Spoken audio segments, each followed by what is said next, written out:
শ্যামকানু মহন্ত সেই ৰাৱণৰ প্ৰতিমূৰ্তিটোহে। ৰাৱণৰ প্ৰতিমূৰ্তিৰ পিছত থকা প্ৰকৃত ৰাৱণটো কোন?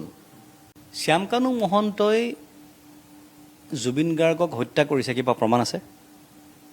আছেনে আপোনাৰ হাতত প্ৰমাণ? কাৰোবাৰ হাতত আছেনে? নাই।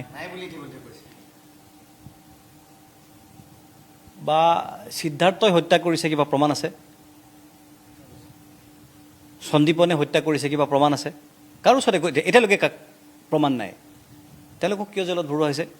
এইকাৰণে নহয় জানো যে তেওঁলোকক সন্দেহ কৰা হৈছে?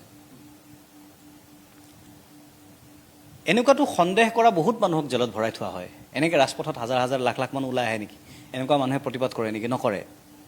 তো তেতিয়াহ'লে ইমান মানুহে প্ৰতিবাদ কিয় কৰিছে?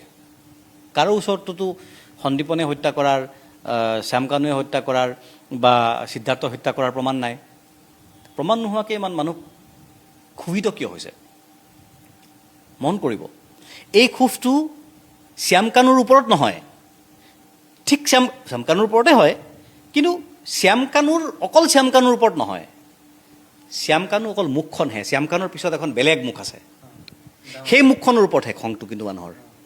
মই আপোনাক এটা উদাহৰণেৰে কথাটো বুজাই দিওঁ।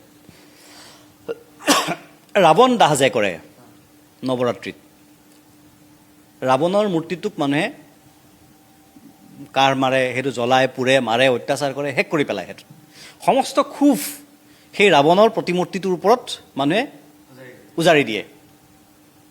মানুহৰ খংটো জানো সেই প্ৰতিমূৰ্তিটোৰ ওপৰত থাকে? নহয়। সেই প্ৰতিমূৰ্তিটো এটা প্ৰতীকহে মাত্ৰ। প্ৰতিমূৰ্তিটোৰ পিছত থকা যিটো শক্তি, অপশক্তি, সেই শক্তিটোৰ ওপৰতহে আচল খং মানুহৰ, সেই ৰাৱণটোৰ ওপৰত, অৰিজিনেল ৰাৱণটোৰ ওপৰত। শ্যামকানু মহন্ত সেই ৰাৱণৰ প্ৰতিমূৰ্তিটোহে। ৰাৱণৰ প্ৰতিমূৰ্তিৰ পিছত থকা প্ৰকৃত ৰাৱণটো কোন? ৰাইজৰ প্ৰকৃত ক্ষোভ সেই ৰাৱণৰ বিৰুদ্ধে। সেই কথাটো অনুধাৱন কৰিব লাগিব আমি। গতিকে সেইকাৰণে কৈছোঁ, সেই ৰাৱণে বুজি পায় সেই ক্ষোভটো যে তেওঁৰ বিৰুদ্ধে, সেইকাৰণে তেওঁ বুজি পায়, জানে, আৰু সেইকাৰণে CBI তদন্ত হোৱা নাই, সেইকাৰণে SIT তদন্ত হৈছে, যাতে কণ্ট্ৰলত থাকে তদন্তটো। এই কথাটো আমি বুজি পাব লাগিব।